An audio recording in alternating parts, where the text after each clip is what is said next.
My life, no drama, no drama. Hey guys, welcome back to my channel. If you're new here, welcome to Checkhead TV, where sharing is caring.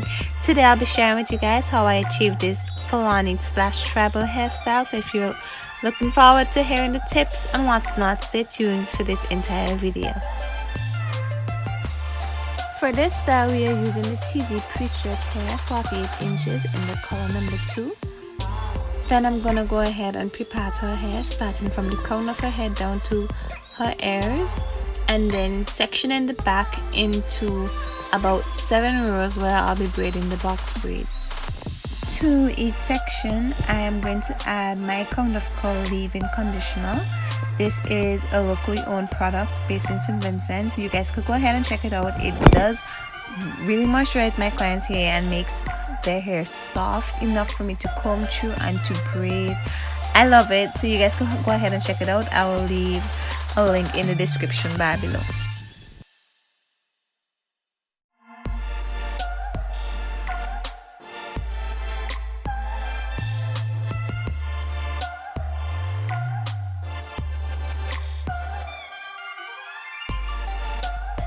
Okay, so we have finished pre-parting her hair, and as you could see, there are 7 rows in the back, and now it's just for us to begin the box braids. Now when doing box braids for this particular style, you want to make sure that your box braids aren't too bulky or too fat, in other words. Reason being, when she puts her cornrows back, that's the cornrows in the front, when she puts the cornrows back, you don't want it to be like poking out or being high on top. You want it to be flat and everything to lay smoothly. So in order for that to have that effect, then you have to make sure that the box braids in the back aren't too bulky. Don't get me wrong, you don't want your hair to look too like spacey in the back, but you also don't want it to be too full.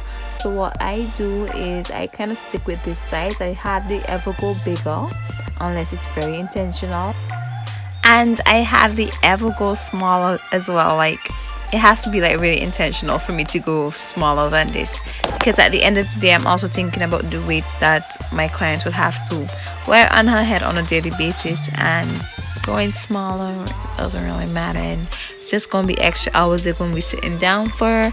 So this size was okay with her, and this is what we decided to stick with. Guys, remember, when you're doing your box braids, you don't want to pat the boxes directly on top of each other, but instead in a way that they fall in between each other. That way it could give it a full effect without you having to put even more pads in her head. So it's basically killing two birds with one stone, giving her thickness without making her hair bulky. So I'm just slowing it down a bit so that you guys could see how I do my box braids. Like I said, you don't want to braid your box braids in a way that it's extremely loose, nor do you want to braid it too tight, but just tight enough so that her hair could be tucked in really well so that it would last longer. So the braiding hair was 48 inches, and they were not long enough for the desired look that we were going for, so I had to go ahead and add hair to each individual box braid, and that's because, you know, we just wanted it longer. I have done this in previous videos, so if you're new here, you could go ahead and check out those videos to see how I add the hair in.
And voila, so here we have it. As you can see, her hair is not too full, neither is it too spacey. That way she can whip her hair and do whatever she wants with it without extra weight.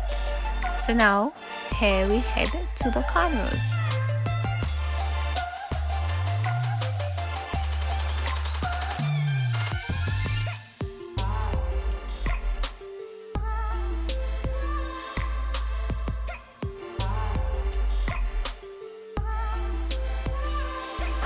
Now when braiding my client's hair, I try to braid her natural hair for at least 4 times before I add braiding hair. That way it kind of gives it a natural effect, and also it does not like have a lot of tension on top of her hair itself, because adding braiding hair at the very beginning does pull, especially if you're already a tight braider. So to be safe, I try to braid at least 4 times. I'm not saying like you won't have times I'll like braid less, but most times I try to braid at least 4 times before adding in hair. Sometimes I might braid even more than 4 times, but hardly ever do I go less.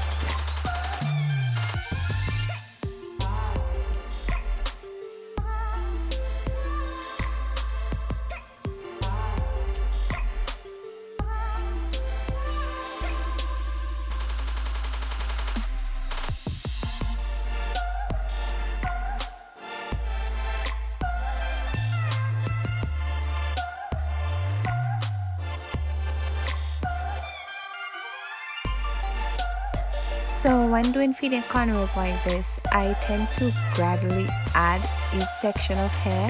So like in the beginning, I add about 4 small pieces, or very tiny pieces, to give the natural effect, and then I gradually build. So on the 5th, I'll add a little bit more, and then like on the 9th, I'll add even more hair. So just gradually building as you go in. Normally I add about 10 sections of hair, 10 pieces of hair. Hardly do I ever go less, but yeah, it's around 10 pieces, 10 to about 14 pieces, depending on how long or how far back you parted your cornrows to begin with. And it also depends on the thickness of your client's hair. Sometimes you don't even have to add much because their hair is really thick, so you don't want it to look too bulky by adding too much hair. So sometimes I don't add a lot, or add smaller sections that I will normally add.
Now for this particular design in the front, you will realize that I did not just go ahead and braid my client's hair like straight back, but the patterns are actually at an angle, and this is kind of what makes it more tribal. Instead of just plaiting it all straight back, I know, kind of boring, we went ahead and did like the middle plait. And honestly guys, for me, like finding a middle plait is like one of the hardest things to do. I don't know, maybe you don't struggle, but I struggle with middle plaits and middle plaits, because sometimes, especially if your client has moving scalp, it's the worst thing. So sometimes you may part to center part, and then you plait one section and it shifts and it's annoying. But we decided to go with this particular design, and you will see, like, as I get to my fifth plait, you will see like I do a kind of swerve. Instead of like just doing it straight or doing it diagonal, I kind of curve it a bit and then go diagonal, if I'm explaining that right, just to give it like a kind of tribal effect. So depending on how you pat this, you could actually end up with really cool designs. So you could either start the curving, where instead of having like a fifth plait, you could start your curve from like the third plait or the fourth plait, and it'll give it a deeper look. I'll see if I find a picture and probably post it somewhere here. But depends on where you start curving, gives your pattern or design in front a different look. So that is also a hint. If it is you want to change it up, you could also put 2 center plaits instead of 1, like I did. And also, instead of like just doing 1 curve, you can go ahead and do 2 curves. You could be as creative as possible. If you can't get my exact design, just make sure that you are went in line with her hairline, in ways that you don't want to pull her hairline, or where it won't like cause too much tension to her hairline. But go ahead and be creative, do you, and slay your client, girls.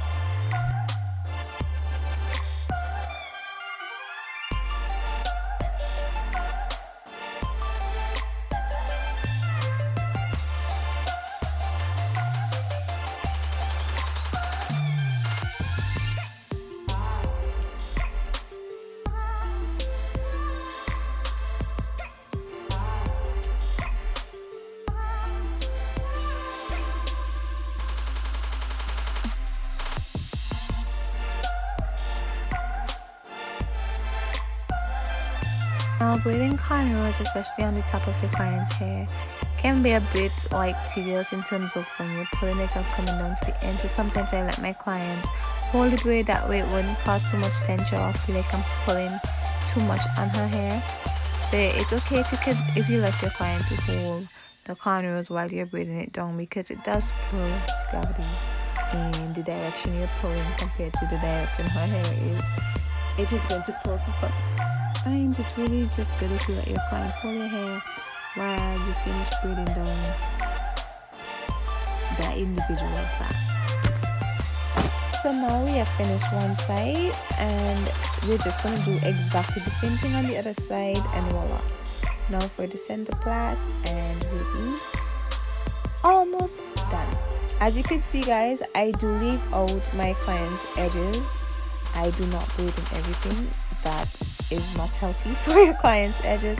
So try not to like braid every single strand as much and as neat as it would look at the end. It would be painful for your clients, like really painful, and this is already painful. Some people have a high pain tolerance, not everybody has that, so you want to be as gentle and loving as possible. So right now I'm just adding her hair to hot water so that they will be straightened out and flexible. Then I'm going to add the Lotto Body Mousse to her hair to moisturize, shine, and keep those flyaways down. Also gonna do a little bit of trimming and then add a hot towel to her hair. That way we keep the things down and have everything lay and set in place. And then I'm going to oil her scalp with the Micron of Curls oil, hair growth elixir. Sorry guys, you need to check this product out. It is really nice and it smells lovely. So again, check my description bar for that information. And voila, we are finally finished. This style took approximately 5.5 hours to complete.